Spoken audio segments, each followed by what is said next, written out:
In a small mountain town where winters seemed endless and dreams often froze before they began, there lived a man named Michael Turner, a hard-working mechanic known for fixing everything, except his own luck. For years, Michael ran a tiny workshop by the side of an old highway. He worked long hours, repaired people's cars, and always greeted everyone with the same line. "Don't worry, everything can be fixed." He said it even when his own car was falling apart, even when business was slow, even when bills piled up on his counter. But deep inside, Michael was tired. Really tired. One freezing January morning, Michael's world seemed to collapse all at once. His shop's heater stopped working. The town's main bridge closed for repairs, cutting off his usual customers. To make things worse, his landlord showed up holding an envelope. "Rent's gone up, Mike. I'm sorry, man. I gotta do what I gotta do." Michael nodded quietly, his hands blackened with grease. "Yeah, I understand." But he didn't. That night, he sat alone in the workshop, staring at the empty space where customers used to park. The silence felt heavy. The tools that once hummed with life now just sat cold on the workbench. He whispered to himself, Maybe it's time to give up." Just then, the sound of an engine broke the silence. A car pulled up, old, dented, and barely running. A woman stepped out, bundled in a long coat. She looked worried. "Hi, I'm sorry to bother you this late," she said. "My car just died down the road." Michael forced a smile. "You're not bothering me. Pop the hood." He spent the next 30 minutes working silently, fixing the battery connection and refilling oil. When he was done, the car started again. The woman's face lit up. "You saved me!" "Thank you," Michael shrugged. "Just doing my job." Before she drove off, she looked at him and said softly, "You've got kind eyes. People like you shouldn't give up. The world needs them." Then she left. Michael stood there for a long time, watching her taillights fade into the snowy dark. Her words echoed in his head. People like you shouldn't give up. That night, Michael couldn't sleep. He kept thinking about what the woman said.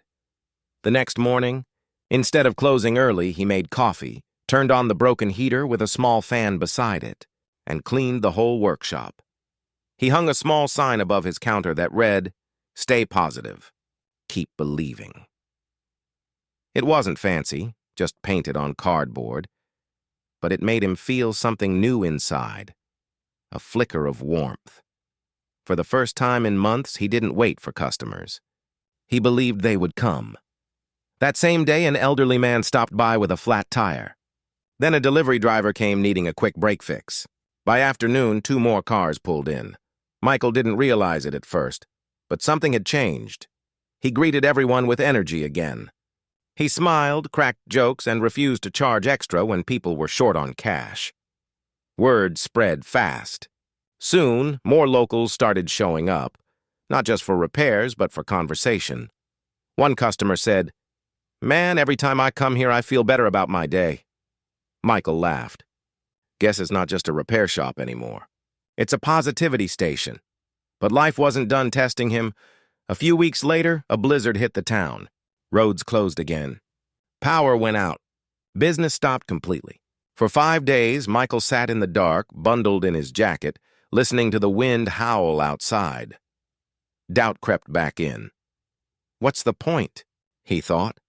Every time I stand up, life knocks me down again. But then his eyes fell on the cardboard sign. Stay positive. Keep believing. He stared at it for a long time, then whispered, "All right, I'm still here."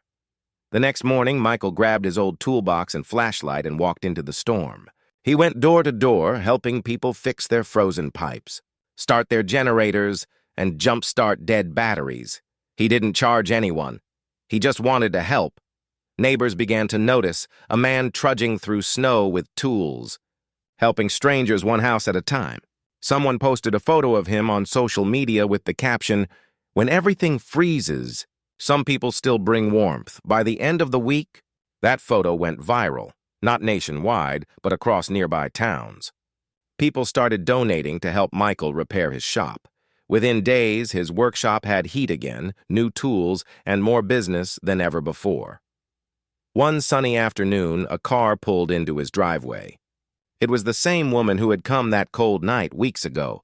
Michael's eyes widened. "You," she smiled. "Looks like business is booming," he nodded, grinning. "Yeah." Somehow things turned around. She pointed to the sign above his counter. "That's new," he chuckled. "That's my reminder, to believe even when it doesn't make sense," she said softly. "And that's why you're standing here now." Later that night, after closing the shop, Michael sat outside under the stars. He thought about everything that had happened, the struggles, the quiet nights, the sign, and the people who helped him believe again. He realized something profound. Staying positive doesn't mean pretending everything's fine. It means choosing to believe that something good can still come, even when you can't see it yet. The storms in life don't stop you. Your loss of belief does. When you hold on to hope, when you act like things will get better, life somehow starts to move in that direction. No matter how cold or dark life feels, belief is the spark that keeps us alive. Staying positive doesn't mean ignoring pain. It means trusting that better days are still possible. When you choose hope over despair, life slowly begins to heal itself around you. Stay positive. Keep believing. If this story touched your heart, like to spread positivity, comment one thing you still believe in. Subscribe for more inspiring moral stories that warm the soul. Let's keep the light of hope alive. Together.